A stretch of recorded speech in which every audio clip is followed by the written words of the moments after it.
Hello guys, karating lang natin dito sa bahay at ngayon ay magluto na muna tayo. Normal na buhay natin dito is pagdating galing work, magluto na kagad. Wait lang guys. Ayan guys, nakaluto na tayo ng kanin. Ito yung una nating lutuin. Siyempre nakaluto na rin yung ating ulam. Hindi ko nakuhanan yung preparasyon, walang kukuha. Ayan guys. Luto na siya. Yan.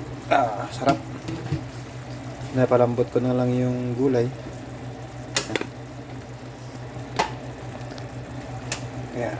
Ayan guys, liwanag. Yan. Malapot na guys, malapot. Pag malambot na yung patatas, pwede ko nalagay yung sili. At kainan na tayo mamaya guys. Yun, pwede na. Wala tayong ibang ibang pansahog. Kaya kung ano lang yung meron, yun lang yung ilalagay natin guys. So wait natin guys, medyo medyo kulang pa yung lambot ng patatas. Yan guys, check natin kung malambot na.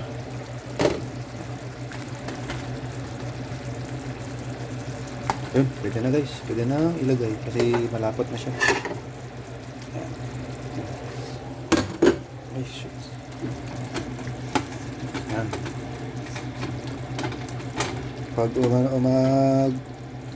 kumalat na yung aroma ng sili, miya na yan guys. Ayan guys, luto na. Kainan na. Tapos na natin yung apoy. Ayan. Kain na tayo.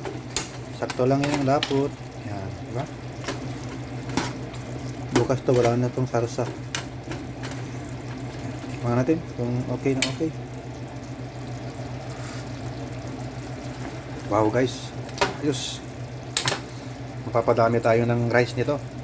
Kaya enjoy watching guys. Kain na tayo.